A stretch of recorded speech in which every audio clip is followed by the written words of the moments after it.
नमस्कार दोस्तों, एक बार फिर से आप सभी लोगों का स्वागत है आपके अपने चैनल पर। देखिए दोस्तों, आज हम एनसीईआरटी ज्योग्राफी क्लास 6 का दूसरा अध्याय लेकर के आए हैं, जिसका नाम है ग्लोब, अक्षांश और देशांतर स्थिति के विषय में काफ़ी महत्वपूर्ण बिंदु यहाँ पर हम लेकर के आए हैं। और हमारे सारे क्वेश्चन एमसीक्यूज टाइप हैं, सारे क्वेश्चन हिंदी माध्यम के छात्रों के लिए हैं और सारे क्वेश्चन हिंदी में हम लोगों ने बनाए हैं। जो किताब है उसका चित्र हमने यहाँ पर लगाया हुआ है, पृथ्वी हमारा आवास। अगर आप मार्केट से लेना चाहें तो 6ठी क्लास की ये किताब आप ले सकते हैं। ओके दोस्तों, वीडियो को चालू करें उससे पहले आप लोगों से रिक्वेस्ट है कि आप फटाफट से चैनल को सब्सक्राइब कर दीजिए और लाइक और कमेंट आवश्यक रूप से कर दीजिए। ओके दोस्तों, आगे बढ़ते हैं फिर हम अपने आज के पहले प्रश्न की ओर। देखिए दोस्तों, आज की वीडियो में ज़्यादातर जो प्रश्न हैं वो समझने के हैं। बिना समझे हम ज्योग्राफी यानी कि भूगोल को समझ नहीं सकते हैं, प्रश्नों को सही नहीं कर सकते बिना समझे। तो आप लोग कंसंट्रेट होकर के बैठिए और अच्छे से समझने का प्रयास करिएगा। ओके दोस्तों, देखते हैं। पृथ्वी के आकार के संबंध में निम्नलिखित कथनों पर विचार कीजिए। हमारी पृथ्वी गोलाकार है, पृथ्वी उत्तरी और दक्षिणी ध्रुवों पर थोड़ी चपटी है, पृथ्वी मध्य में थोड़ी उभरी हुई है, हमारी पृथ्वी का आकार विषम है। देखिए, उपरोक्त कथनों में से कौन से कथन सत्य है? कथन पहला व दूसरा, हमारी पृथ्वी गोलाकार है या पृथ्वी उत्तरी और दक्षिणी ध्रुवों पर थोड़ी चपटी है। तो दोस्तों, हमारी पृथ्वी गोलाकार तो है ही नहीं है, तो पहला पॉइंट तो आपका गलत हो जाता है। देखिए कथन दूसरा व तीसरा, कथन दूसरा क्या कहता है? हमारी पृथ्वी उत्तरी और दक्षिणी ध्रुवों पर थोड़ी चपटी है। तो दोस्तों, ये बात बिल्कुल सही है कि हमारी पृथ्वी उत्तरी और दक्षिणी ध्रुवों पर थोड़ी सी चपटी है। और देखिए तीसरा क्या कहता है आपका कि पृथ्वी मध्य में थोड़ी उभरी हुई है। बिल्कुल ये बात सत्य है कि हमारी पृथ्वी मध्य में थोड़ी सी उभार लिए हुए है। तो यहाँ पर हमारा कथन दूसरा व तीसरा सत्य हुआ। चौथा कथन देखते हैं, हमारी पृथ्वी का आकार विषम है। ये कहना गलत है दोस्तों कि हमारी पृथ्वी का आकार विषम हो। आगे बढ़ते हैं अपने अगले प्रश्न की ओर। देखिए दोस्तों, प्रश्न नंबर दूसरा, ग्लोब आप लोगों ने देखा होगा, हमने अपनी वीडियो के स्टार्टिंग में ग्लोब के चित्र लगाए हैं। अगर आप लोगों ने अच्छे से देखे हो तो देखिए, नहीं देखे तो दिखा देते हैं। ये आपका क्या है? ग्लोब है। क्या है? ग्लोब। दोनों तरफ ग्लोब हमने लगाए हैं। तो प्रश्न इसी से संबंधित है। हमारा प्रश्न कहता है, ग्लोब के संदर्भ में निम्नलिखित में से कौन सा कथन सत्य है? सत्य कथन पूछ रहा है ग्लोब के संदर्भ में। देखिए, एक सुई ग्लोब में झुकी हुई अवस्था में होती है, उसे अक्ष कहा जाता है। बिल्कुल सही बात है दोस्तों। ग्लोब के पिक्चर से इस बात को मैं और क्लियर कर दूंगा। देखिए, ग्लोब पर दो बिंदु जिनसे होकर सुई गुजरती है, उत्तर तथा दक्षिणी ध्रुव हैं। ग्लोब को इस सुई के चारों ओर पृथ्वी की भांति पश्चिम से पूरब की ओर घुमाया जाता है। उपरोक्त कथनों में से कौन सा कथन सत्य है? तो दोस्तों, यहाँ पर आपके सारे ही कथन सत्य हैं। देखिए क्यों। देखिए, ग्लोब है, यहाँ पहला बिंदु जो था आपका क्या कह रहा था कि झुकी हुई अवस्था में सुई होती है जिसे अक्ष कहा जाता है। तो दोस्तों, अक्ष इसे कहा जाता है। ये छोटी सी सुई लग रही है यहाँ पर, ये दोनों तरफ लगी हुई होती है, ऊपर भी और नीचे भी। ऊपर का जो हिस्सा है वो उत्तरी गोलार्ध कहलाता है या उत्तरी ध्रुव भी कहते हैं इसको। नीचे का हिस्सा दक्षिणी गोलार्ध या दक्षिणी ध्रुव कहलाता है। एक इंपॉर्टेंट बात बता देता हूँ, पृथ्वी जो है हमारी अपने अक्ष पर 23.5 डिग्री झुकी हुई है। पृथ्वी कितने झुकी हुई है? अपने अक्ष पर 23.5 डिग्री झुकी हुई है। पृथ्वी 23.5 डिग्री अपने अक्ष पर झुकी हुई है, इसीलिए ग्लोब में भी पृथ्वी को झुका हुआ दिखाया जाता है। आप हमेशा देखते हैं कि ग्लोब में कभी पृथ्वी को सीधा नहीं दिखाया जाता। उसका कारण भी यही है कि वास्तविकता में पृथ्वी अपने अक्ष पर 23.5 डिग्री झुकी हुई है, इसलिए ग्लोब में भी उसको 23.5 डिग्री झुका हुआ दिखाने का प्रयास किया जाता है। आगे देखिए, मैंने इस प्रश्न के संबंध में आप लोगों को बता दिया। और देखिए इसका तीसरा बिंदु, ग्लोब को इस सुई के चारों ओर पृथ्वी की भांति पश्चिम से पूरब की ओर घुमाया जाता है। देखिए, हमारी पृथ्वी जो घूमती है पश्चिम से पूरब की ओर घूमती है। पहले दिशाओं का ज्ञान नहीं है तो आप लोग कर लीजिए एक बार। देखिए, ये पूरब दिशा होती है, ये पश्चिम दिशा होती है, ऊपर ये उत्तर दिशा होती है और नीचे की ओर दक्षिण दिशा होती है। तो पृथ्वी जो हमारी घूमती है वो यूं करके घूमती है, यूं, यानी कि पश्चिम दिशा से लेकर के पूरब की ओर।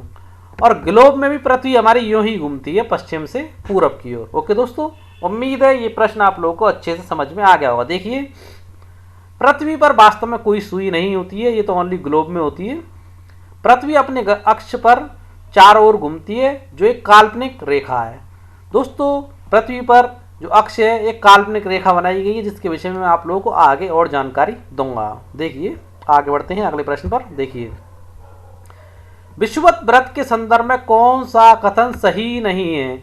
अब देखिए विषुवत व्रत से आप लोग पहले कुछ समझे ही नहीं होंगे, तो उसे समझाने के लिए प्रश्न दिया गया है। इसको मैं चित्र से भी समझाऊंगा, मानचित्र से। देखिए ग्लोब को ला करके, देखिए यह एक काल्पनिक रेखा है जो ग्लोब को दो बराबर भागों में बांटती है।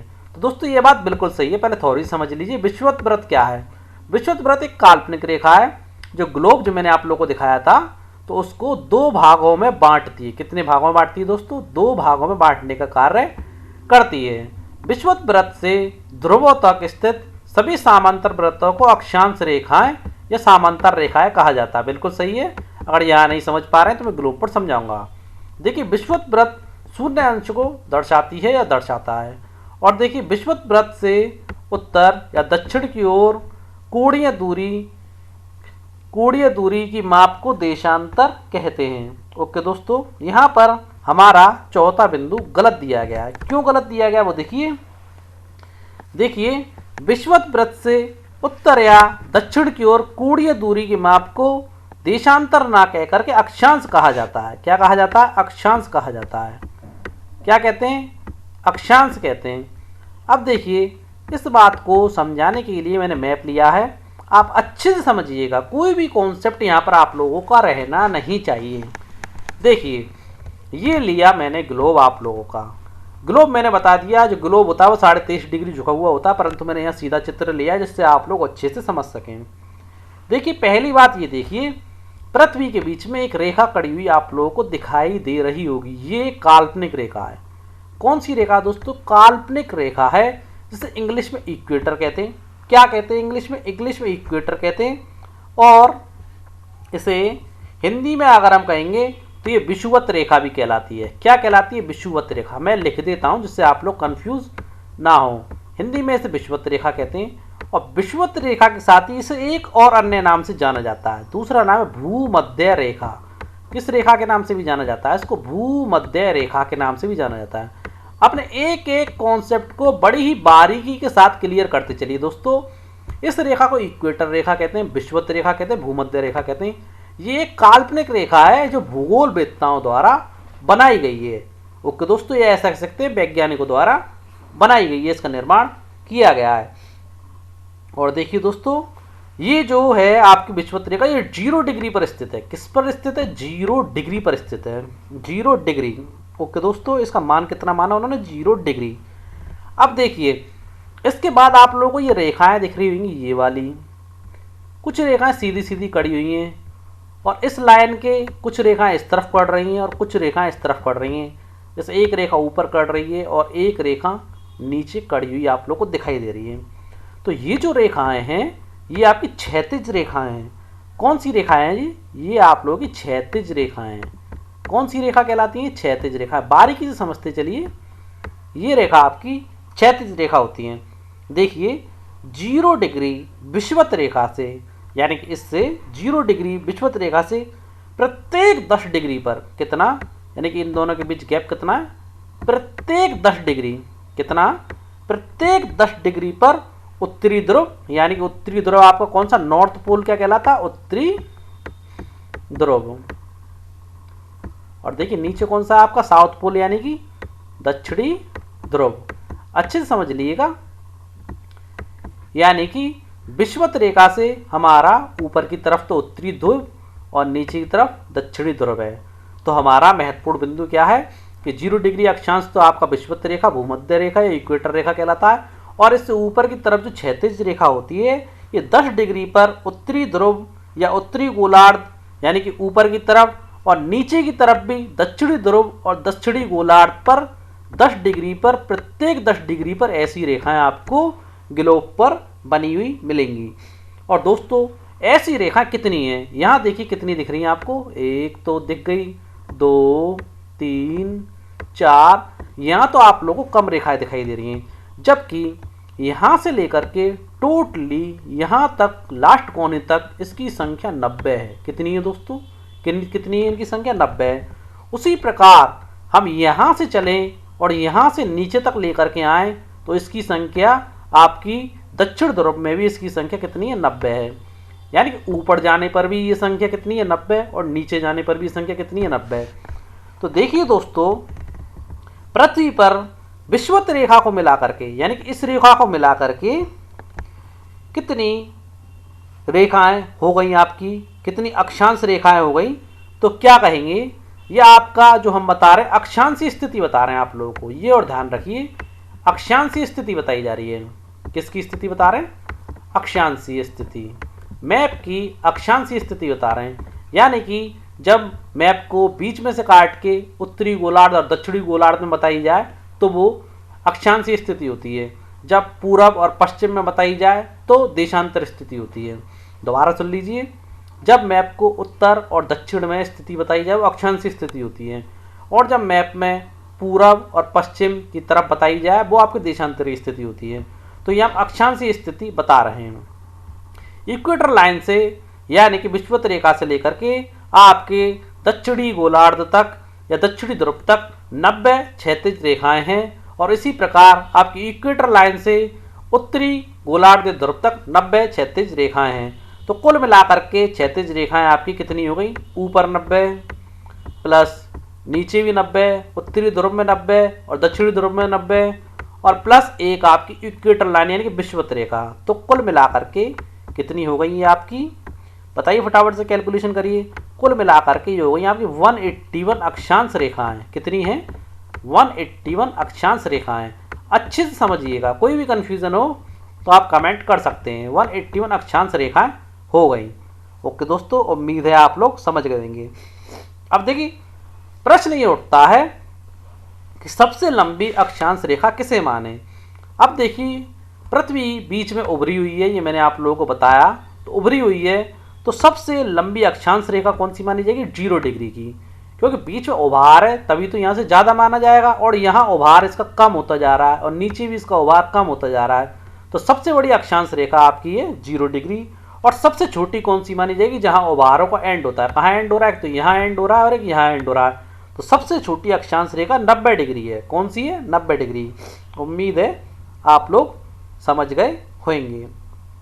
अब देखिए दोस्तों, यहीं पर एक बात और आप लोगों को बताना चाहूँगा, जो हमारी कर्क रेखा है वो कहाँ से निकलती है। देखिए 30 डिग्री, ये रहा 30 डिग्री के यहीं से जो रेखाएं जाती हैं, ऐसी एक रेखा जा रही है, ऐसी एक रेखा जा रही है, जिसका मान है आपका कितना है, 23.5 डिग्री।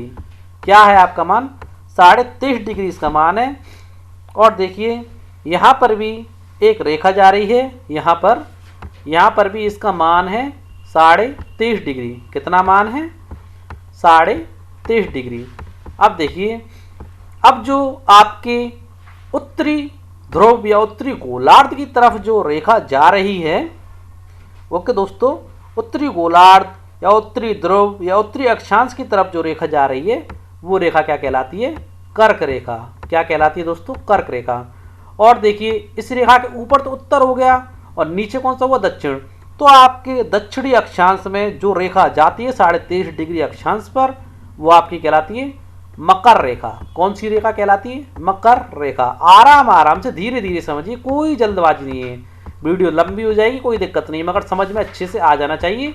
मेन महत्वपूर्ण ये वीडियो समझने की ही है, ये चैप्टर समझने का ही है, क्योंकि अगर हम समझेंगे नहीं तो हम यहाँ पर अपने प्रश्नों को गलत कर देंगे। उम्मीद है आप इस चीज़ को समझ गए होंगे। और देखिए, जो कर्क रेखा है ना, कर्क रेखा के विषय में एक महत्वपूर्ण बिंदु और आता है, क्या कर्क रेखा भारत में होकर के जा रही है। तो दोस्तों हाँ, कर्क रेखा भारत में होकर के गुजर रही है। कहाँ कहाँ से गुजर रही है, मध्य प्रदेश, गुजरात, राजस्थान, छत्तीसगढ़, झारखंड, पंजाब यानी पश्चिमी बंगाल और मिजोरम।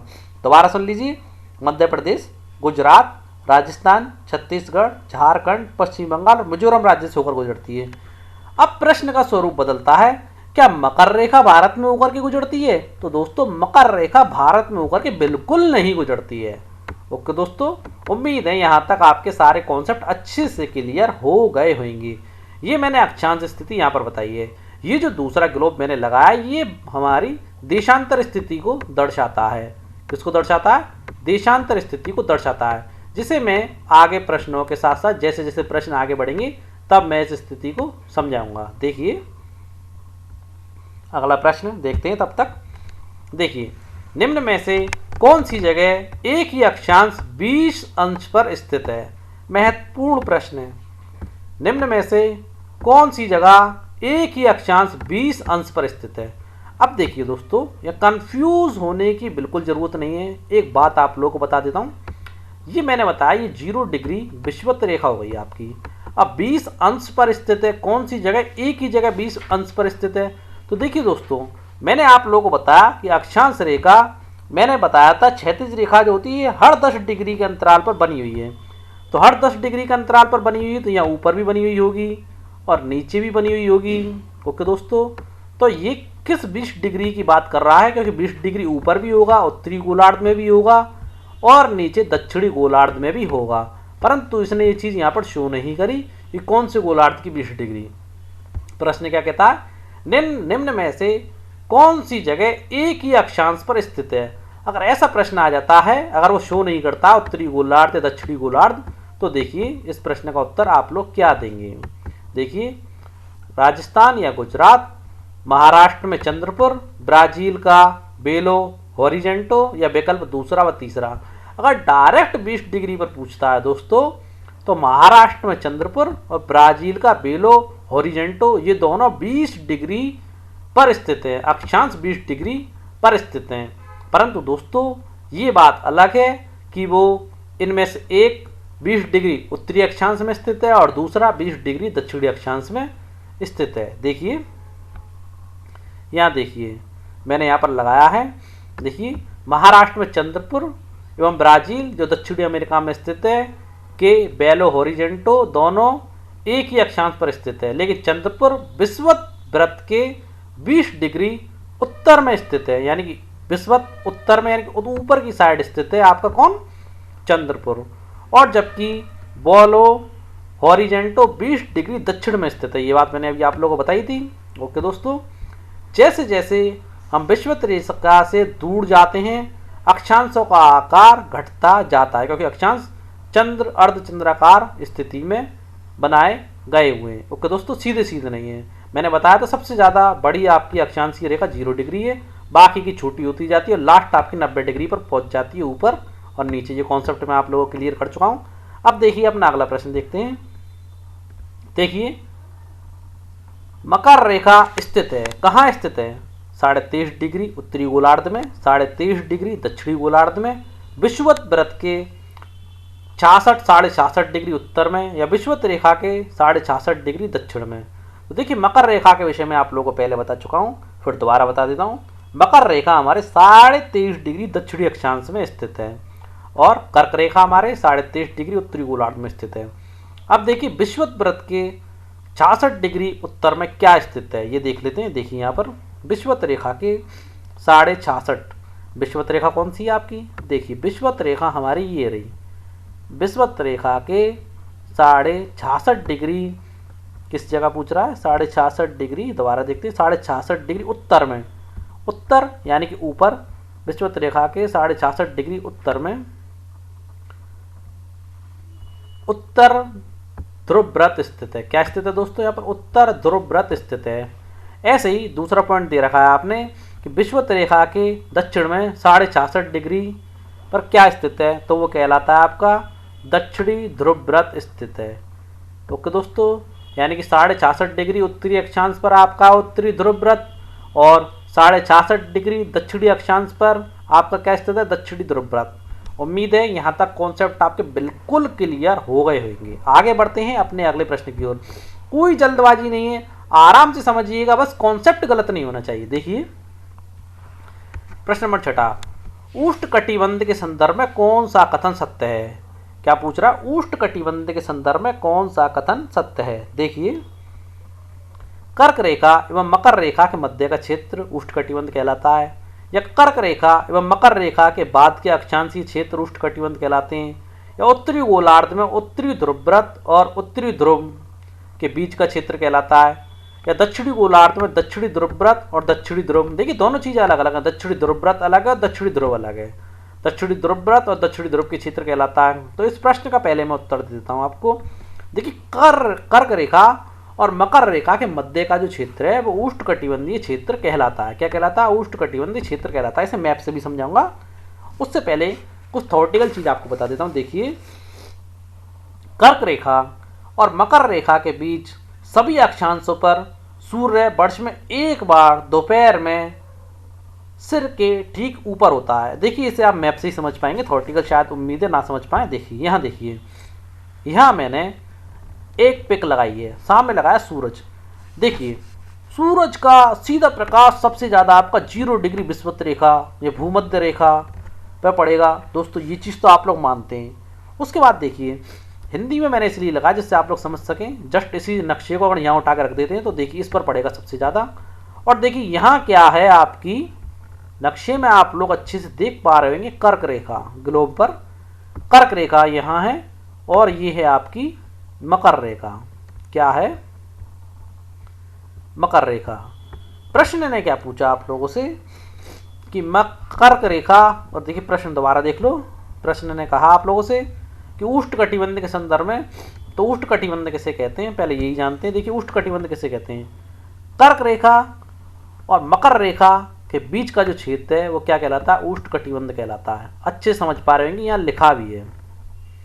ओके दोस्तों, विषुवत रेखा तो ये है ही आपकी, और इन दोनों के बीच का क्षेत्र कर्क रेखा और मकर रेखा के बीच का क्षेत्र उष्णकटिबंध कहलाता है। अब इस क्षेत्र की खासियत क्या है, यानी कि इस मैप में यहाँ देखते हैं ये वाला क्षेत्र।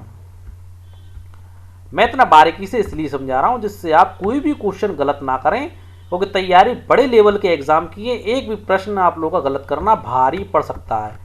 ये जो क्षेत्र है आपका, ये उष्णकटिबंध कहलाता है, ऊपर से लेकर नीचे तक।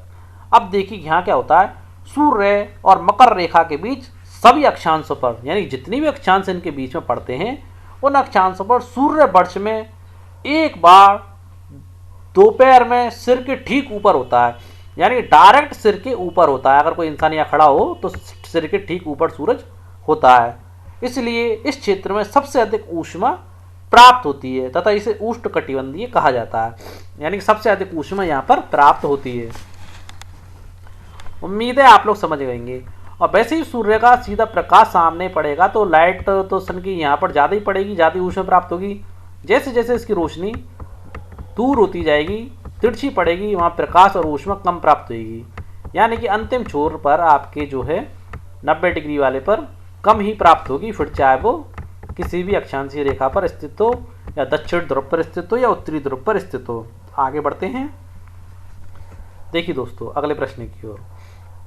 देखिए, उत्तरी गोलार्ध में कर्क रेखा और उत्तरी ध्रुवव्रत, क्या कह रहा है? उत्तरी ध्रुवव्रत, पहले उत्तरी ध्रुवव्रत छांट लेते हैं। उत्तरी ध्रुवव्रत और क्या कहा उसने? कर्क रेखा। और दक्षिणी गोलार्ध में मकर रेखा और दक्षिणी ध्रुवव्रत को क्या कहा जाता है? उष्णकटिबंध, शीतोष्णकटिबंध, शीतकटिबंध, या निम्न में से कोई नहीं। तो दोस्तों, उष्णकटिबंध तो मैं आप लोगों को बता ही चुका। जो कर्क रेखा और मकर रेखा के मध्य वाला भाग है वो आपको उष्णकटिबंध कहलाता है। ये मैंने आप लोगों का अभी थोड़ी देर पहले क्लियर करा है। अब देखिए, यानी कि इन दोनों के जो बीच का क्षेत्र है वो तो आपको उष्णकटिबंध कहलाता है, मगर यह प्रश्न का स्वरूप बदल गया।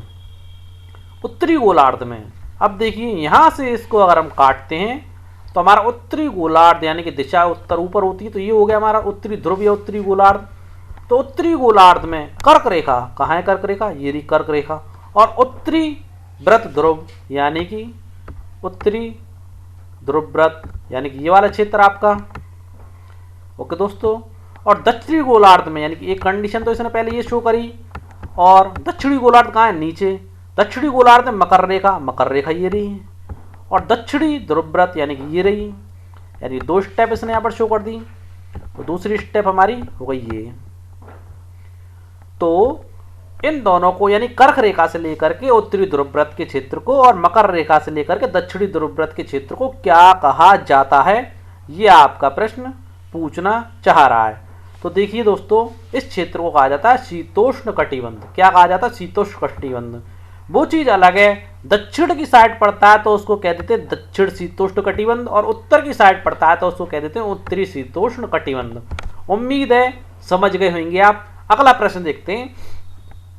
देखिए, प्रश्न नंबर 8वां, उत्तरी गोलार्ध में उत्तरी ध्रुवव्रत यानी कि उत्तरी गोलार्ध में उत्तरी ध्रुवव्रत एवं उत्तरी ध्रुव कहाँ, उत्तरी ध्रुव ये रहा आपका, तथा दक्षिणी गोलार्ध में दक्षिणी ध्रुवव्रत तथा दक्षिणी ध्रुव।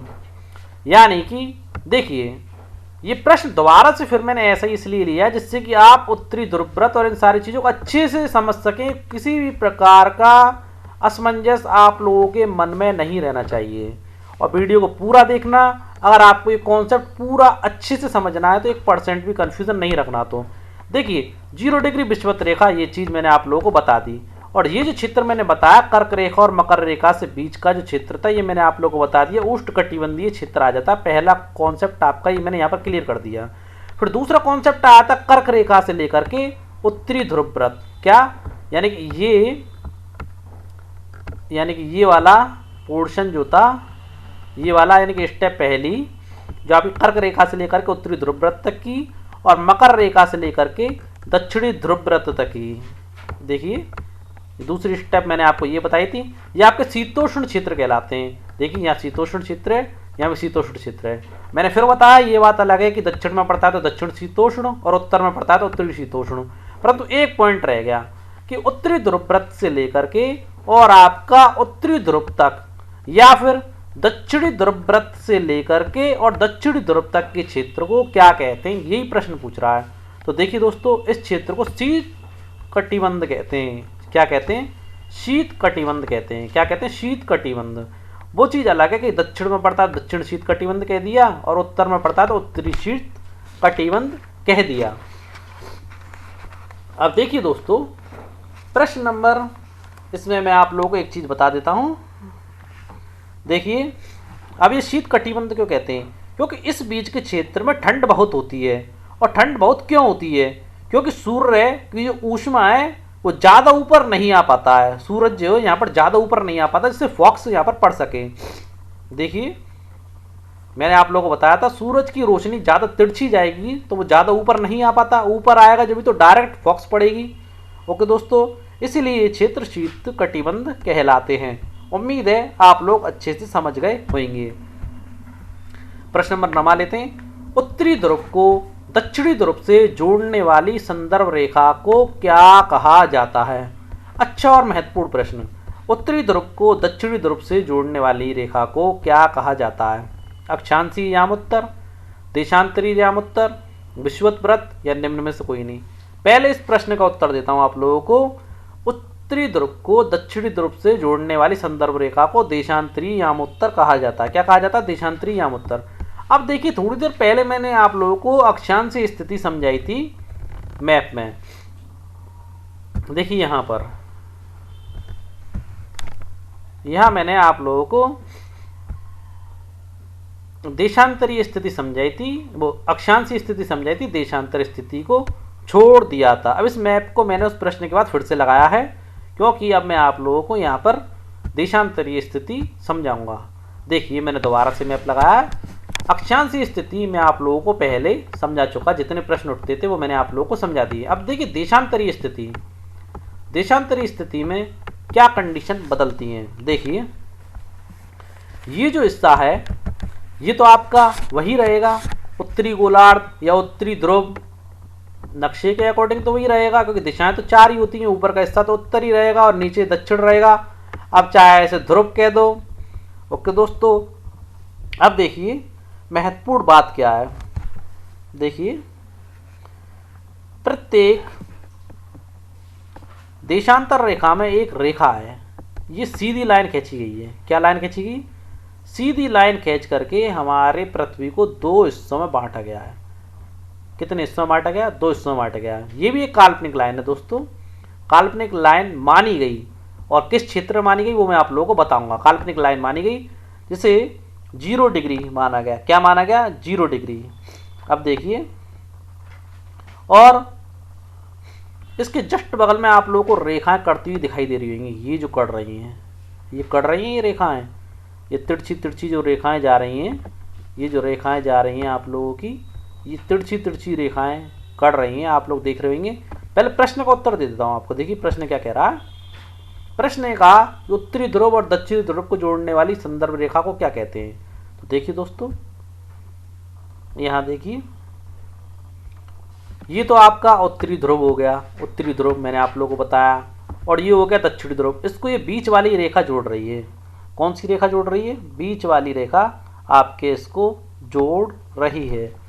तो इसे क्या कहा गया? इसे कहा गया 0 डिग्री प्रधान साम्योत्तर रेखा, या प्रधान रेखा कहा गया इसे, प्रधान मध्याह्न रेखा, प्रधान याम्योत्तर रेखा।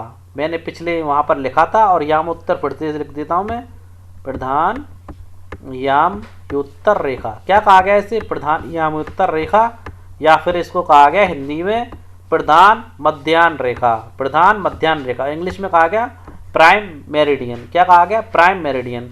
इसे 0 डिग्री माना गया। क्या माना गया? 0 डिग्री। अब देखिए, ये उत्तरी ध्रुव को भी जोड़ रही है और दक्षिणी ध्रुव को भी जोड़ रही है। ओके दोस्तों, अब देखिए, अपनी सुविधा के लिए इस लाइन का निर्धारण कैसे किया गया? जब प्राइम मेरिडियन है या प्रधान मध्याह्न रेखा, इसका निर्धारण कैसे किया गया? कोई काल्पनिक रेखा है। इसका निर्धारण भूगोलवेत्ताओं ने अपनी सुविधा के लिए लंदन में एक स्थान था, लंदन का ग्रीनविच। तो ये लंदन के ग्रीनविच स्थान को इन्होंने प्राइम मेरिडियन माना, यानी कि प्रधान मध्याह्न रेखा माना। और इस रेखा के इस तरफ देखिए, इस रेखा के पूरब में, अब देखिए यहाँ ये दिशा आपकी हो जाती है पूरब, और ये दिशा आप लोगों की हो जाती है पश्चिम। इस दिशा के पूरब में 180 अक्षांश इन्होंने बताए, देशांतर इस तरफ 180 बताए, पूर्वी देशांतर बताया इस तरफ, और इस तरफ भी इन्होंने पश्चिमी दिशा में भी 180 पश्चिमी देशांतर बताए। इस तरफ वाले जो देशांतर बताए इन्होंने इस रेखा से लेकर के, वो इन्होंने कहा कि 180 पूर्वी देशांतर हैं, और इस तरफ जो हैं वो आपके हैं 180 पश्चिमी देशांतर, यानी कि पूरब उस तरफ था, और ये कौन सी दिशा थी? ये मैंने इसको गलत कर दिया, सही कर देते हैं एरो, और ये ली हमने इरेजर, और ये देखिए, ये अब देखिए, ये जो है ये पश्चिम है, ये दिशा हमारी कौन सी? पश्चिम। तो देखिए 180 डिग्री पूर्वी देशांतर और 180 डिग्री पश्चिमी देशांतर। ओके दोस्तों, दोनों चीज़ें आप लोगों के समझ में आ गई होगी। और देखिए, ये दोनों देशांतर जो हैं एक ही रेखा पर स्थित होते हैं, यानी एक जो रेखा है प्राइम मेरिडियन, इसी रेखा पर स्थित होते हैं। अच्छे से समझते चलिए दोस्तों, कंफ्यूज होने की बात यहाँ पर नहीं है। और देखिए, प्रत्येक 10 डिग्री के अंतराल पर खींची गई है आपकी ये जो रेखा है, जो मैंने अभी आपको बताया। देखिए इस तरफ भी जो रेखा खींची गई है, तो प्रत्येक 10 डिग्री पर खींची गई है। मैंने आप लोगों को बताया था किस पर खींची गई? प्रत्येक 10 डिग्री पर। इस तरफ जो भी बढ़ रहा है प्रत्येक 10 डिग्री पर, यहाँ भी बढ़ रही है प्रत्येक 10 डिग्री पर। ऐसे ही मैंने इसमें बताया था, यहाँ पर जो प्रत्येक जो ऊपर की तरफ जो खींची गई आप लोगों की रेखा थी, वो भी आपकी 10 डिग्री पर खींची गई थी, यहाँ से लेकर के यहाँ तक की अक्षांशीय स्थिति में भी और देशांतर स्थिति में प्रत्येक 10 डिग्री पर आपकी ये देशांतर रेखाएं खींची गई हैं। उम्मीद है आप लोग इसको समझ गए होंगे। अब देखिए, अब एक चीज़ महत्वपूर्ण इसमें क्या है दोस्तों, समझने लायक बात मैं आप लोगों को बता देता हूँ। देखिए, प्रत्येक अंश को मिनट, प्रत्येक अंश को मिनट में तथा मिनट को सेकंड में विभाजित किया गया है इसमें। ओके दोस्तों, प्रत्येक अंश को मिनट में तथा मिनट को सेकंड में विभाजित किया है। ये अर्धवृत्त हैं, कितने? अर्धवृत्त। और ये 10 डिग्री पर बनी हुई, मैंने आप लोगों को बता ही दिया। और देखिए, इसके बीच की दूरी ध्रुवों की तरफ बढ़ने पर घटती है, यानी कि इसके बीच की जो दूरी है, जब ये ध्रुवों की तरफ बढ़ते हैं, देखिए ध्रुवों की तरफ बढ़ेंगे तो छोटी होती जाएगी। देखिए यहाँ तो ये चीज़ें, अगर हम यहाँ से लेकर के यहाँ तक माने तो ये ज़्यादा है, और यहाँ से लेकर के इसे माने तो ये कम है। देख पा रहे होंगे आप, इसकी दूरी ध्रुवों की ओर बढ़ने पर घटती है। ऐसे नीचे की तरफ जाएंगे तो सबसे लास्ट वाले की और ही कम होती जाएगी, और नीचे वाले की तो और ही कम है। देखिए दूरी घटती जाती है, और ध्रुवों पर शून्य हो जाती है, यानी कि लास्ट में तो शून्य हो जाती है। देखिए यहाँ शून्य माना गया है, यहाँ इसको 30 डिग्री माना गया है, यहाँ 60 माना गया है, या 90 माना गया है। यानी कि ध्रुवों की तरफ आते नीचे आते तो 0 हो जाएगी, चाहे उत्तरी ध्रुव की तरफ जाएं चाहे दक्षिणी ध्रुव की तरफ जाएं। तो दोस्तों आप ध्रुवों की तरफ जाएंगे तो ये 0 हो जाएगी। ओके दोस्तों, अब देखिए महत्वपूर्ण चीज़ यहाँ पर मैं आप लोगों को बताने वाला था कि यहाँ पर जो 180 और 180 टोटली 180 प्लस 180, टोटली यहाँ पर 360 देशांतर रेखाएं। कितनी है? 360 देशांतर रेखाएं। यहाँ पर इस वाली रेखा पर ही ये रेखाएं काटी गई है या मानी गई है, इसलिए इस रेखा को अलग से +1 करके ऐड नहीं किया जाता। जैसा कि हम अक्षांशीय रेखाओं में 90 + 90 + 1 करते हैं, ऐसा यहाँ पर देशांतरीय रेखाओं में नहीं करते। यहाँ करते हैं 180 + 180 बराबर 360 देशांतरीय रेखाएं मानी जाती हैं। उम्मीद है आप लोग समझ गए होंगे। देखिए जो प्राइम मेरिडियन है वो मैंने यहाँ पर भी शो करी है इस नक्शे से, जिसे प्रमुख याम्योत्तर कहा जाता है। ओके दोस्तों, प्रमुख याम्योत्तर कहा जाता है। और देखिए ये तो 20 डिग्री दक्षिणी देशांतर हो गया, और ये 40 डिग्री, और ये 60 डिग्री या 80 डिग्री। उसी प्रकार ये 40 डिग्री दक्षिणी, ये 20 डिग्री दक्षिणी, और ये आपकी 0 डिग्री है। ओके दोस्तों, आगे बढ़ते हैं अपने अगले प्रश्न की ओर। उम्मीद है आप लोग समझ गए होंगे। देखिए समय के संदर्भ में निम्नलिखित कथनों पर विचार कीजिए। महत्वपूर्ण प्रश्न है, समय के संदर्भ में निम्नलिखित कथनों पर विचार कीजिए। क्या कहता है प्रश्न? समय को मापने का सबसे अच्छा साधन घड़ी है। दोस्तों आज के टाइम पर देखें तो समय को मापने का सबसे अच्छा साधन घड़ी हो सकता है, परंतु प्राकृतिक रूप से समय को मापने का सबसे अच्छा साधन घड़ी नहीं है। देखिए समय को मापने का सबसे अच्छा साधन ग्रहों की गति है। बिल्कुल दोस्तों, प्राकृतिक रूप से अगर देखें तो समय को मापने का सबसे अच्छा साधन चंद्रमा की, सूर्य की गति है, और उसी से हम टाइम का पता लगा सकते हैं। ओके दोस्तों, स्थानीय समय का अनुमान सूर्य के द्वारा बनने वाली परछाई से लगाया जा सकता है। और दोस्तों प्राचीन काल में ऐसा होता भी था। देखिए कैसे होता था, जब दोपहर होती थी तो दोपहर में सबसे छोटी परछाई बनती थी, और देखिए जो दोपहर में सबसे छोटी और सूर्योदय और सूर्यास्त के समय सबसे लंबी होती है। क्या होती है दोस्तों? हमारी परछाई। यहाँ लिखना टाइप होने से रह गया, परछाई के विषय में बात कर रहा है। ओके दोस्तों, आगे बढ़ते हैं कि निम्नलिखित में से कोई नहीं। तो दोस्तों इस प्रश्न का उत्तर देखिए, उपरोक्त कथनों में से कौन सा कथन असत्य है? तो दोस्तों यहाँ पर हमारा जो कथन असत्य है, पहला ही कथन असत्य है, बाकी के तो आपके दूसरे और तीसरे दोनों ही सत्य हैं, यानी कि ये भी सत्य है और ये भी सत्य है। आगे बढ़ते हैं अपने अगले प्रश्न की ओर। प्रश्न नंबर 13वां, पृथ्वी के अपने अक्ष पर घूमने के संदर्भ में कौन सा कथन गलत है? यानी पृथ्वी अपने अक्ष पर घूमती है, ये बात हम अपने पिछले अध्याय में आप लोग को बता चुके हैं। प्रश्न पूछता है कि पृथ्वी के अपने अक्ष पर घूमने के संदर्भ में कौन सा कथन गलत है? तो बताइए दोस्तों। पृथ्वी 24 घंटे में अपने अक्ष पर 360 डिग्री पर घूमती है। क्या ये कथन गलत हो सकता है दोस्तों? आप लोगों को क्या लगता है, क्या ये कथन गलत है? दोस्तों ये कथन बिल्कुल सही है, क्योंकि हमारी पृथ्वी 24 घंटे में अपने अक्ष पर 360 डिग्री पर घूमती है। ओके दोस्तों, पृथ्वी 1 घंटे में अपने अक्ष पर 15 डिग्री पर घूमती है। दोस्तों ये बिल्कुल लॉजिकली बात है। जब कोई पृथ्वी 24 घंटे में 360 डिग्री घूम रही है, देखिए मैं इसको यहाँ पर सॉल्व करके आप लोगों को दिखाना चाहूँगा कि 24 घंटे कितने, 24 घंटे और कितने डिग्री पर घूम रही है? 360 डिग्री पर घूम रही है। अच्छे से देखिएगा, कोई जल्दबाजी नहीं है। 24 घंटे में ये हावर है, 24 हावर, और ये आपकी डिग्री है, 360 डिग्री घूम रही है। तो देखिए 12 घंटे में कितने डिग्री घूमेगी, ये देखिए आप लोग। पहले 12 घंटे की वजह आप 1 हावर का ही निकाल लीजिए, डायरेक्ट 1 हावर का निकालते हैं। यहाँ पर देखिए 1 हावर में कितने घंटे घूमेगी, यानी कि 360 डिग्री कितने घंटे में घूम रही है? 24 घंटे में। जब हम कैलकुलेशन करेंगे और इसको काटेंगे तो देखिए 2 दूनी 4 और 2 2 8 16 और 0 की 0, फिर दोबारा से कट रहा है 2 से। यहाँ हमने 12 था, तो 2 छिक्की 12 ले लीजिए, और 2 नाम और 0 की 0 लगा दी यहाँ पर। अब देखिए बचा आपका ये 3 से काट लीजिए, अब 2 बार जाएगा, और 3 तिया और 0 की 0। अब फिर देखिए फिर दोबारा कट रहा है 2 से, 2 एकम और 2 पंजे। तो आप कैलकुलेशन करेंगे तो यहाँ पर आपका 15 डिग्री निकल करके आ रहा है। कितना निकल के आ रहा है? 15 डिग्री। यानी कि 1 घंटे में, देखिए 24 घंटे में, दोबारा यहाँ साफ साफ क्लियर शब्दों में लिख देता हूँ, 24 घंटे में हमारी पृथ्वी 360 डिग्री का कोण बना रही है या उस पर घूमती है।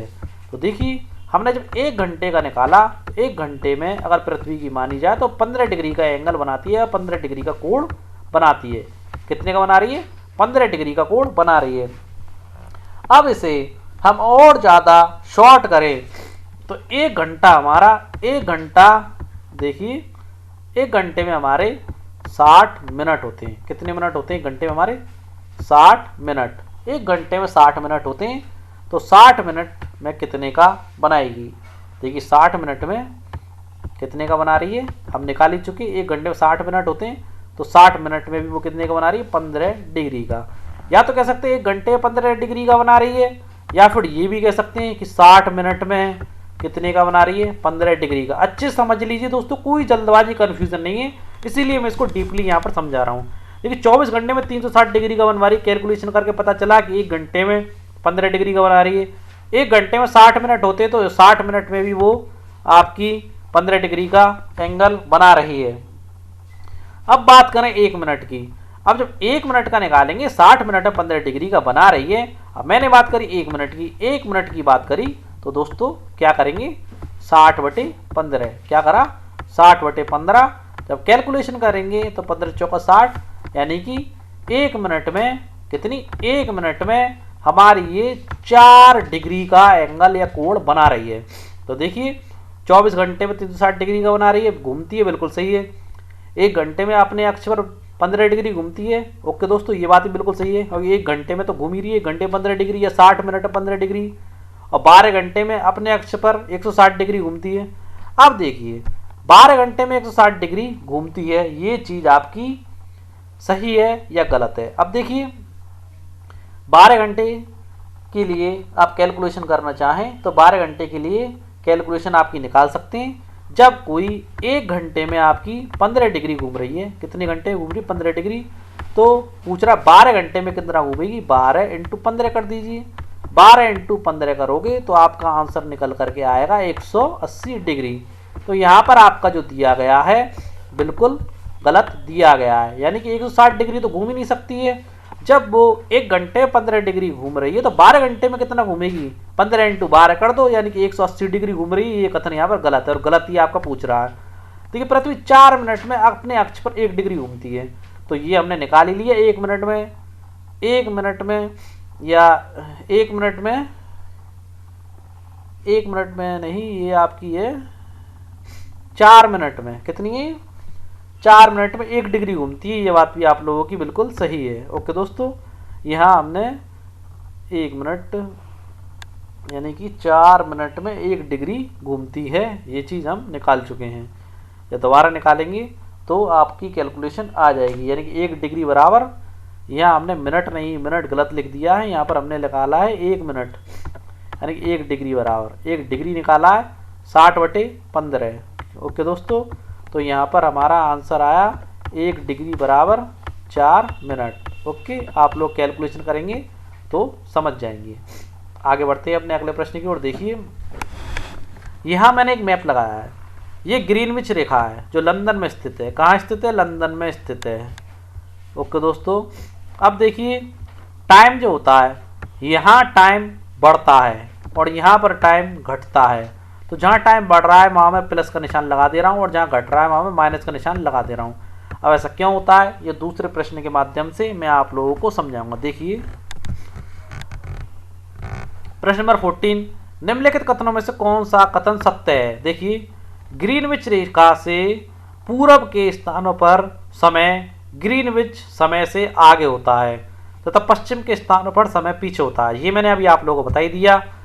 ये आपकी ग्रीनविच रेखा है। यहाँ अगर आपका 12 बज रहे हैं तो यहाँ पर टाइम आगे ही होगा, यहाँ 1 बज रहा होगा या फिर 2 बज रहे होंगे। जैसे जैसे आगे बढ़ेंगे उस अकॉर्डिंग यहाँ पर टाइम बढ़ता जाता है। और यहाँ पर 12 बज रहे हैं तो टाइम घटेगा, 11 बज रहे होंगे, और आगे बढ़ेंगे तो 10 बज रहे होंगे। ओके दोस्तों, ये बात आपकी बिल्कुल सही दी गई है।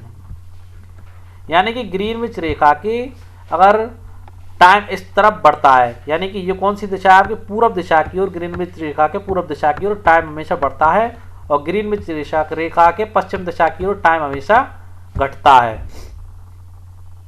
देखिए पृथ्वी अपने काल्पनिक अक्ष पर पश्चिम से पूरब की ओर घूमती है, ये मैं आप लोगों को बता चुका हूँ ग्लोब के माध्यम से भी।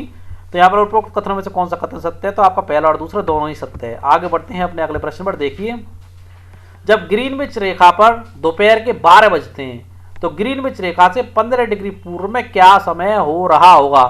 महत्वपूर्ण बात दोबारा बता देता हूं आप लोगों को। ये मानी हमने ग्रीनविच रेखा, यहाँ बज रहे हैं आपके 12। कितना बज रहे हैं दोस्तों? कैलकुलेशन से संबंधित सारे प्रश्न और महत्वपूर्ण प्रश्न हैं।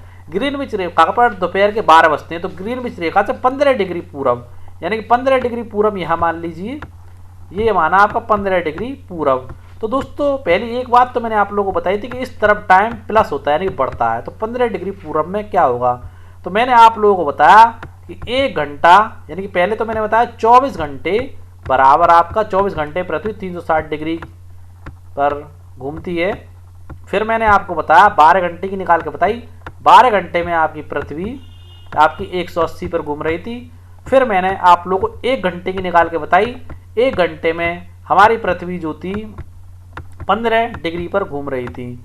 तो दोस्तों यहाँ प्रश्न क्या पूछ रहा है कि जब ग्रीनविच रेखा पर दोपहर के 12 बजते हैं तो ग्रीनविच रेखा से 15 डिग्री पूरब में, तो मैंने बताया 1 घंटे 15 डिग्री घूमती है, तो जब 12 बज रहे हैं तो ऐसे टाइम प्लस होगा, तो 15 डिग्री आगे जाना है। देखिए यहाँ से समझिए, देखिए यहाँ से 15 डिग्री आगे गए, कितना जाना है 15 डिग्री आगे गए, तो 15 डिग्री बराबर 1 घंटा, कितना 15 डिग्री बराबर 1 घंटा। अगर यहाँ पर 12 बज रहे हैं तो 12 प्लस 1 कर देंगे तो वहाँ कितना बज रहा होगा, 12 प्लस 1 घंटा आगे बढ़ा देंगे तो वहाँ पर 1 बज रहा होगा, 13 बज रहे होंगे, यानी कि 13 को 1 कहते हैं, आप सभी लोग जानते हैं। तो दोपहर के 1 बज रहे होंगे वहाँ पर, ओके दोस्तों दोपहर के 12 बजते तो वहाँ क्या बज रहा होगा, दोपहर के 1 बज रहे होंगे। अब देखिए ग्रीनविच रेखा पर दोपहर के 12 बजते हैं तो 180 डिग्री पर क्या समय होगा।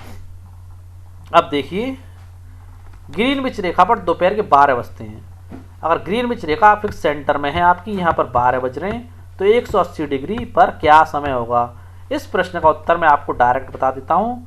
अगर 12 बज रहे हैं तो उस समय रात्रि हो रही होगी, और आप इसको कैलकुलेशन करके देख सकते हैं, और ना है तो कमेंट बॉक्स में आप लोग बता देना, मैं इसको वहाँ पर सॉल्व करके आप लोगों को बता दूंगा। पर उम्मीद है आप लोग इसको सॉल्व कर लेंगे, मैंने बड़े ही अच्छे तरीके से आप लोगों को बताया है। देखिए प्रश्न नंबर 16, यदि कोई स्थान ग्रीनविच रेखा से 30 डिग्री पूरब में स्थित है, दोबारा देखो फिक्स ग्रीनविच रेखा, फिर कह रहा है पूरब में, तो पूरब में टाइम हमेशा प्लस होता है, कितने कह रहा है 30 डिग्री पूरब में स्थित है, कितने कह रहा है 30 डिग्री। मैंने आप लोगों को बताया कि 15 डिग्री बराबर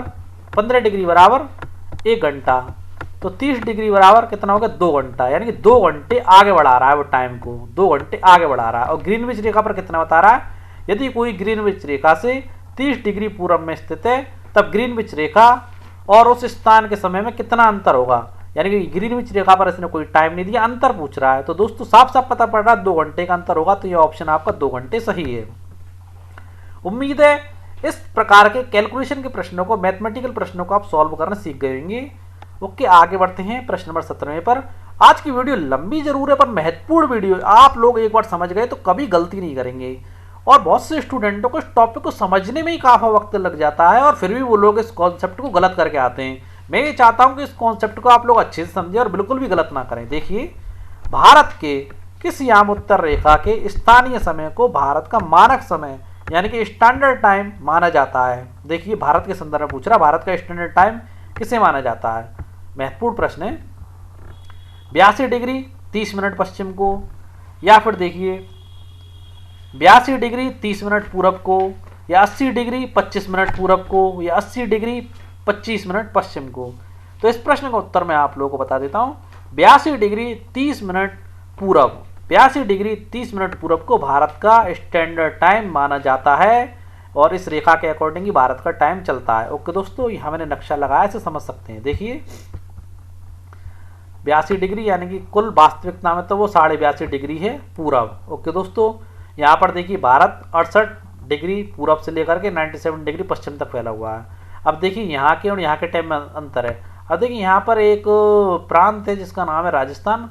यहाँ पर देखिए यहाँ पर जैसलमेर या कुछ रेगिस्तानी एरिया, और यहाँ अंत पॉइंट पर राजस्थान का धौलपुर स्थित है। तो यहाँ पर भी अगर हम टाइम की डिस्टेंस देखें तो यहाँ पर सूरज जो निकलेगा वो जल्दी निकलेगा, क्योंकि सूरज का प्रकाश यूँ पड़ेगा तो जल्दी रोशनी आएगी, और यहाँ पर सूरज का प्रकाश लेट पहुँचता है। तो वो करीबन राजस्थान के धौलपुर में 30 मिनट बाद सूरज निकलता है, और जब 30 मिनट बाद सूरज निकलता है तो दोस्तों अंधेरा भी यानी कि रात भी 30 मिनट बाद ही होती है। ओके दोस्तों, समझ गए होंगे आप लोग। अब देखिए भारत में गुजरात के द्वारका तथा असम के डिब्रूगढ़ के स्थानीय मान में लगभग 1 घंटा 45 मिनट का अंतर है। सेम दोस्तों जैसे मैंने बताया कि राजस्थान के जैसलमेर से लेकर के धौलपुर के बीच में 30 मिनट का समय अंतराल है, उसी प्रकार दोस्तों राज्य गुजरात के द्वारका और असम के डिब्रूगढ़ के स्थानीय समय में लगभग 1 घंटा 45 मिनट का अंतर है। ये अंतर क्यों है दोस्तों? सूर्य के प्रकाश की वजह से है। ओके दोस्तों, डायरेक्ट नहीं पड़ता है। और जब भी भारत का जो स्टैंडर्ड मान माना गया है 82.5 डिग्री पूर्वी रेखा से माना गया है। ओके दोस्तों, यानी मानक यामोत्तर रेखा से माना गया इस रेखा से। और दोस्तों चक्कर क्या होता है कि जैसे कि ये मैंने लगाया, यहाँ पर ये नक्शा लगाया, देखिए अच्छे समझिएगा, बारीकी से समझिए। यहाँ पर मैंने लगाया, अब देखिए भारत की स्थिति कहाँ है। भारत देखिए ये रहा, भारत तो मात्र कुछ डिग्री क्षेत्रों में सिमट करके रह जाता है, परंतु चीन है तो चीन काफ़ी बड़े क्षेत्र में फैला हुआ है, यानी काफ़ी डिग्रियों के क्षेत्र में फैला हुआ है। ऐसे रूस है वो काफ़ी बड़े क्षेत्र में फैला हुआ है। तो जब क्षेत्र बड़ा होगा, देशांतर यानी काफ़ी देशांतर क्षेत्र में फैला होगा, तो वहाँ पर एक स्टैंडर्ड मान नहीं हो सकता, वहाँ पर काफ़ी स्टैंडर्ड मान बनाने पड़ते हैं, क्योंकि वहाँ पर टाइम गैप काफ़ी हो जाता है, कुछ घंटों का नहीं दिन रात का भी अंतर पड़ जाता है। ओके दोस्तों, आगे बढ़ते हैं। अगले प्रश्न में चीज़ और डिस्क्राइब में समझाऊंगा आप लोगों को। देखिए भारत ग्रीनविच रेखा के पूर्व यानी कि 82 डिग्री 30 मिनट पूरब में स्थित है। किसमें? 82 डिग्री 30 मिनट पूरब में स्थित है, तथा यहाँ का समय ग्रीनविच समय से 5.5 घंटे या 5.5 घंटे या 5.5 घंटे 30 मिनट आगे, यानी कि कितना आगे? आपकी इस रेखा से जो ग्रीनविच रेखा है से 5.5 घंटे आगे, 5 घंटे 30 मिनट इस रेखा से भारत का समय आगे। कितना है? 5 घंटे 30 मिनट। कितना? 5 घंटे 30 मिनट आगे है ग्रीनविच रेखा से भारत का समय। ओके दोस्तों, अगर आप पाकिस्तान के समय की बात करें तो पाकिस्तान तो भारत से पीछे ही रह जाता है, तो पाकिस्तान का समय भारत से पीछे है, आगे नहीं है। ओके दोस्तों, चीन की बात करें तो चीन का समय भारत से आगे है। ओके, अमेरिका की बात करें तो अमेरिका का समय भारत से पीछे है। ओके दोस्तों, क्योंकि ये पश्चिम की तरफ स्थित है, ग्रीनविच रेखा के पश्चिम की ओर स्थित है। आगे बढ़ते हैं। देखिए इसलिए जब लंदन में दोपहर के 2 बजे होते हैं तब भारत में शाम के 7:30 बजे होते हैं। अब देखिए लंदन देख लेते हैं, लंदन में दोपहर के 2 बजे होंगे। देखिए लंदन देखते हैं, लंदन कहाँ पर है? लंदन में देखिए नक्शे में इस चीज़ को शो नहीं किया गया कि लंदन में जब आपके टाइम का डिस्टेंस है, आपकी ग्रीनविच रेखा के पास ही स्थित है। लंदन कहाँ पर स्थित है? ग्रीनविच रेखा के पास ही स्थित है। तो देखिए जब लंदन में दोपहर के 2 बजते हैं तो 5.5 घंटे के अंतराल के कारण भारत में 7:30 बजे होते हैं। ओके दोस्तों, आगे बढ़ते हैं। उम्मीद है यहाँ तक आप सब कुछ समझ चुके होंगे। देखिए पृथ्वी को 1-1 घंटे वाले कितने समय क्षेत्रों में बांटा गया है, यानी कि हर 15 डिग्री का मैंने बताया, जैसे ग्रीनविच रेखा है तो उसके आगे 15 डिग्री, उसके आगे 15 डिग्री, उसके आगे 15 डिग्री, 15 डिग्री मानी कि यानी कि 1 घंटा। इस प्रकार 15 डिग्री 15 डिग्री 15 डिग्री करके बनाया गया। तो दोस्तों 1 घंटा, ऐसे पृथ्वी को 1-1 घंटे वाले कितने समय क्षेत्रों में बांटा गया है? तो यानी कि 24 समय क्षेत्रों में बांटा गया। कितने क्षेत्रों में बांटा गया दोस्तों? 24 समय क्षेत्रों में पृथ्वी को बांटा गया है, 24 समय क्षेत्रों में। ओके दोस्तों, आप लोग समझ गए होंगे 24 समय क्षेत्रों में पृथ्वी को बांटा गया है, और प्रत्येक घंटे में आपकी प्रत्येक हावर में 15 डिग्री है। कितनी? प्रत्येक हावर में 15 डिग्री है। ओके, आगे बढ़ते हैं। रूस में कितने मानक यानी कि स्टैंडर्ड समय को अपनाया गया है? मैंने जस्ट आपको बताया जो ज़्यादा देशांतर स्थिति में फैला होता है, भारत तो एक छोटी सी देशांतर क्षेत्र में फैला हुआ है, जैसे चीन काफ़ी लंबे क्षेत्र में फैला हुआ था, उसी प्रकार रूस कितने मानक समय को अपनाया गया रूस में? दोस्तों पहले तो ये जान लीजिए, रूस आपके काफ़ी लंबे चौड़े देशांतरीय भूभाग में फैला हुआ है, इसीलिए वहाँ पर एक समय नहीं रखा जा सकता था। वहाँ पर दिन और दोपहर और रात का अवधि बिल्कुल चेंज हो रही थी, क्योंकि वो लंबे चौड़े देशांतरीय भागों में फैला हुआ था। इसलिए दोस्तों वहाँ उसको उन्होंने करीबन काफ़ी क्षेत्रों में बांटा और उसे करीबन 11 देशांतरीय यानी कि 11 समयों में बांटा गया। कितने समय बांटा गया? रूस को 11 समयों में बांटा गया है। देखिए दोस्तों फिर से बता देता हूँ, कुछ देशों का देशांतरीय विस्तार अधिक होता है, मतलब देशांतर की दृष्टि से बड़े भूभाग पर फैले हुए होते हैं, जिसके कारण वहाँ एक से अधिक मानक समय अपनाए गए। जैसे रूस में 11, प्रत्येक मानक समय में 1 घंटा होता है और 1 घंटा बराबर 15 डिग्री का होता है। उम्मीद है आप लोग समझ गए होंगे। बड़े डिस्क्राइब से समझा रहा हूँ, डीपली समझा रहा हूँ, बिना समय की परवाह किए। ओके दोस्तों, 20वां प्रश्न देखिए, भारत में मानक यामी-उत्तर रेखा कहाँ से होकर गुजरती है, यानी कि स्टैंडर्ड समय रेखा जो होती है कहाँ से होकर गुजरती है? इलाहाबाद, नैनी, दिल्ली से, मथुरा से या राजस्थान के धौलपुर से? तो आप लोगों को बता देता हूँ, भारत में मानक यामी उत्तर रेखा इलाहाबाद नैनी से होकर के गुजरती है। कोई कंफ्यूजन नहीं है, डायरेक्ट हिट है और क्वेश्चन बिल्कुल सही है। आप लोग किसी बुक में देख सकते हैं और बुक छोड़िए, आप डायरेक्ट गूगल विकिपीडिया पर देख लेना, इसका आंसर बिल्कुल सही है। भारत में मानक यामी उत्तर रेखा इलाहाबाद नैनी से होकर के गुजरती है। ओके दोस्तों, आगे बढ़ते हैं अगले प्रश्न की ओर। देखिए कुछ महत्वपूर्ण प्रश्न और लिए। प्रमुख यामी उत्तर का नाम क्या है? प्रमुख यामी उत्तर का नाम क्या है? तो प्रमुख यामी उत्तर जो है आपकी, मैंने आप लोगों को नक्शे में भी दिखाई थी, ये आपकी 0 डिग्री है। कौन सी है? 0 डिग्री है। दोबारा मैंने शायद नक्शा लगाया ना हो, देखिए प्रमुख यामी उत्तर ये लगी हुई आपकी, प्रमुख यामी उत्तर जो है आपकी 0 डिग्री है। ओके दोस्तों, इसे ही ग्रीनविच रेखा कहते हैं, ग्रीनविच रेखा कहते हैं इसको। आगे बढ़ते हैं अगले प्रश्न की ओर। देखिए, शीत कटिबंध किसके नजदीक पाया जाता है? शीत कटिबंध किसके नजदीक पाया जाता है?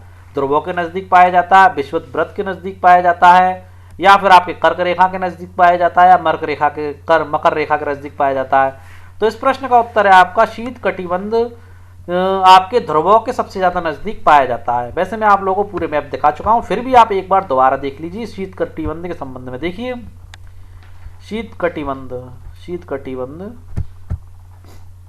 देखिए शीत कटिबंध के संबंध में एक मैप है, उसे आप लोग देखिए।